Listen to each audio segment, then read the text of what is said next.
En termes de nombre de troupes de combat, de flottes, d'armées de l'air, de drones, je pense honnêtement que l'Europe est faible. C'est vrai. Oui, c'est vrai que là, il y va. Donc il a raison de le dire. C'est un vrai constat, mais bien sûr. Oui, Ludmilla peut-être. Oui, mais pourtant, je pense qu'il ne faut pas oublier le discours justement à Munich de Zelensky, où c'était lui qui était une sorte la seule personne de porter cet espoir en fait que l'Europe, elle peut se réinventer, avoir cette armée européenne dont tout le monde parle. Et il a aussi proposé que l'armée ukrainienne devient aussi un socle de ça. Bon, ça c'est une autre question. Mais lui, il dit, je crois en Europe. Qu'est-ce qu'il a dit aussi aux Européens? Parce qu'il dit là, préparer... conventionnel. Avant, on était dans le nucléaire. Là, on bascule dans le conventionnel. Il dit le conventionnel européen est faible. Trop faible. Je me souviens, il a dit dans un discours il n'y a pas longtemps, j'ai les chiffres sous les yeux, la Russie a 220 brigades, à peu près de 3500, 5000 hommes chacune.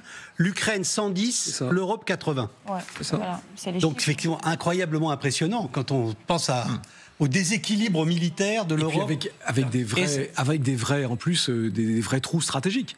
Le transport. Est-ce qu'il y a un risque que l'Europe soit poussée dehors? Est-ce qu'il y a un risque, comme le dit Zelensky, oui, il y a un risque, que l'Europe soit en réalité mise un peu à l'écart de l'histoire? Écoutez Lavrov, là encore, ce sont les Russes qui se rentrent dans cet interstice en disant voilà, nous, on va compter maintenant sans l'Europe. C'est leur rêve aussi. Oui. Concernant le souhait des Européens de participer aux négociations sur l'Ukraine, vous savez, leur vœu a déjà été exaucé à plusieurs reprises.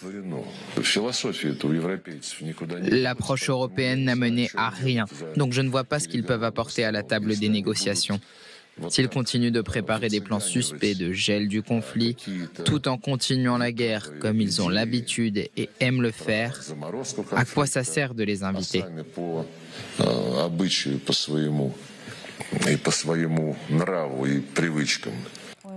On sent un ressentiment. Il y a plus qu'une stratégie, il y a une forme de ressentiment contre l'Europe. Mais la situation est très compliquée.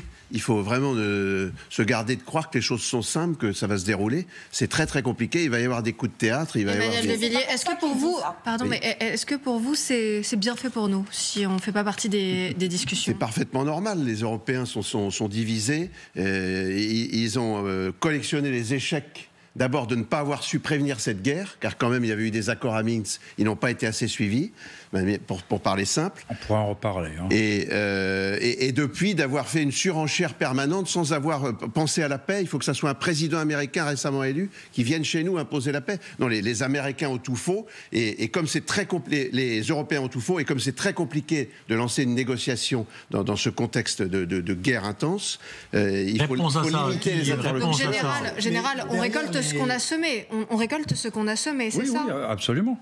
Absolument. On n'a tellement pas cru que la guerre était possible. On a refusé de croire que Poutine parlait sérieusement quand il disait j'utiliserai la force s'il le faut. Attendez, qui défend l'Europe quand même? Parce que De Villiers dit les Européens ont tout faux. Il y a quand même un Européen qui va parler. Je voudrais savoir en quoi les Européens ont tout faux. Les accords de Minsk, qui c'est qui a violé maintes fois les cessez-le-feu? Vous voulez savoir combien de fois la Russie a violé, qui a violé les cessez-le-feu des accords de Minsk?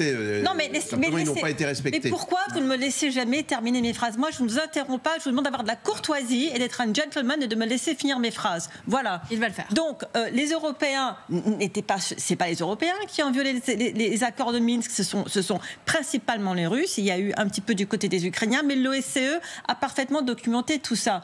Ensuite, en quoi les Européens sont venus au secours d'un pays qui a été agressé? Ce ne sont pas les Européens qui ont agressé l'Ukraine, c'est la Russie.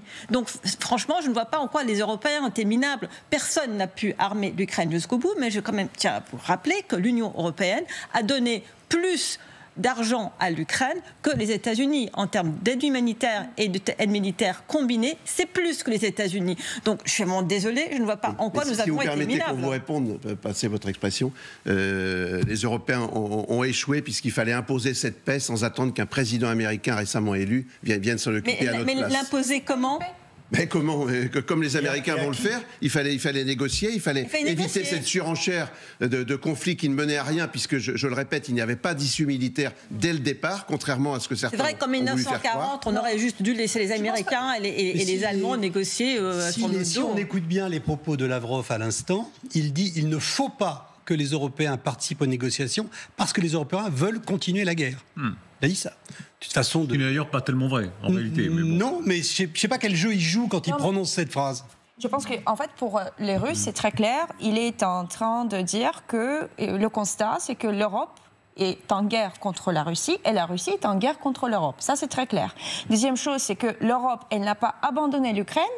Et alors, c'est pour ça que c'est sa faute. Et maintenant, il est exclu de cette table des grands et de ceux qui veulent lui parler de manière que Poutine veut qu'on lui parle.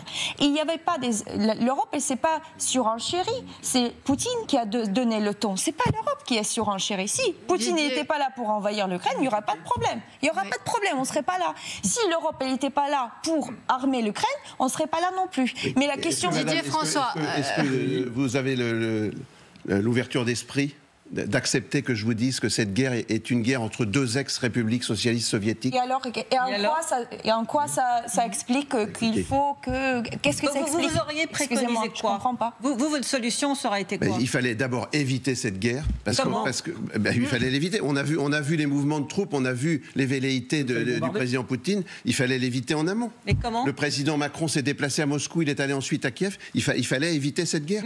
Simplement, après les accords de Minsk, il y a eu un laisser-aller parce que les hommes politiques européens vont d'un événement à un autre, ils sont dans le médiatique, ils se réunissent comme aujourd'hui, ce qui est d'ailleurs une bonne chose. Attendez, pour revenir sur les négociations, ils n'ont pas suivi le dossier. On ne va pas refaire le cours de l'histoire, mais Didier François, est-ce que vous êtes d'accord avec Sergueï Lavrov quand il dit que finalement c'est de notre faute si on a été exclu des négociations, c'est parce qu'on n'a pas bien fait les choses?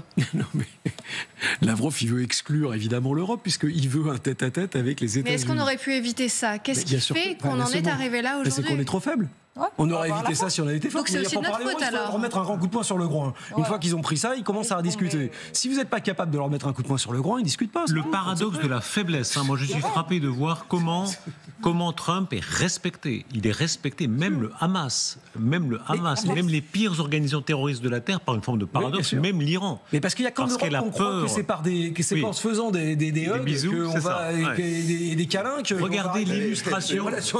Regardez l'illustration de cela. L'illustration de cela, c'était la fameuse conférence de Munich. Vance arrive avec un discours extrêmement provoquant, extrêmement brutal.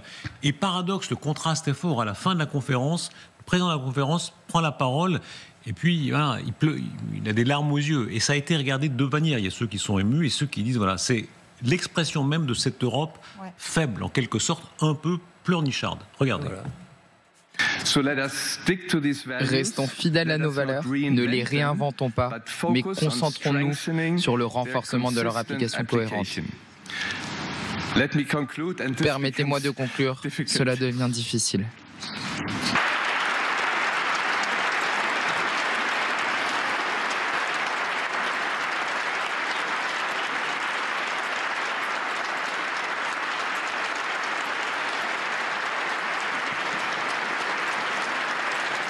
Alors, très révélateur sur ce plateau pendant que ça passait. Souvent, c'est pendant que ça passe que c'est révélateur. Commentaire du général Didier François. Pauvre chouchou. Mais oui, honnêtement, c'est ce que je vous ai dit tout à l'heure, qu'on croyait qu'on réglait des problèmes en se faisant des câlins. Mais non, ça marche pas. En relations internationales, les câlins, c'est sympathique, mais une fois qu'on est balèze. Oui, mais est-ce que la situation a de quoi nous faire pleurer? En fait, c'est un peu ça le message, c'est de dire, bon, voilà, là, on est arrivé à un point. Quand on est un dirigeant politique, le but du jeu, c'est pas de pleurer, c'est de dire dans la direction de mon bras. Voilà ce qu'on va faire. Parce que sinon, honnêtement, il a quand même 450 millions d'Européens qui le regardent et qui disent « Oh merde !» Ne jamais être faible. Ne jamais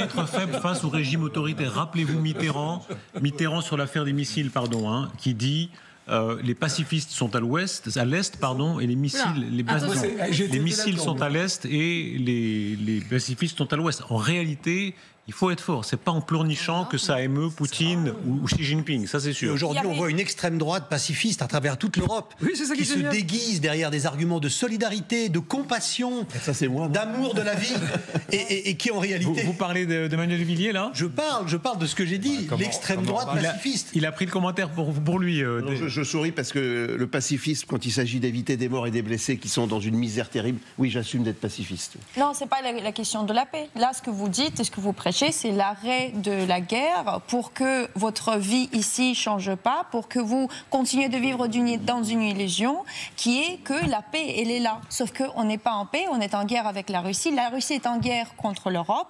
Et vous demandez les personnes qui ont perdu leur mari, qui ont perdu leurs enfants, qui ont perdu des bras ou des lignes. Du côté russe aussi ? De côté ukrainien. Moi, je parle du côté ukrainien. Ils vont vous dire, si nous, maintenant, on s'arrête, si l'Ukraine s'arrête, elle n'existera plus.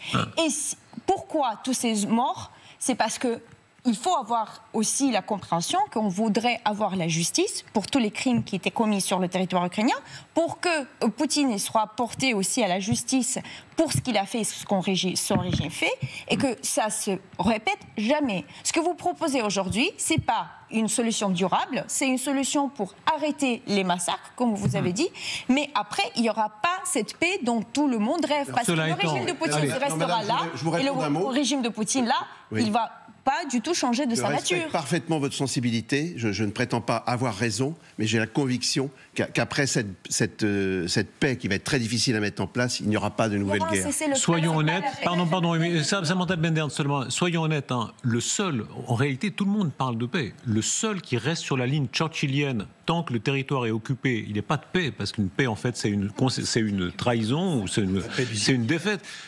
C'est Boris Johnson. Boris Johnson qui a toujours dit on ne négocie pas avec un crocodile qui a une de vos jambes. Voilà. Et là, il faut rendre hommage, on est d'accord ou pas. Mais au moins, c'est une ligne claire.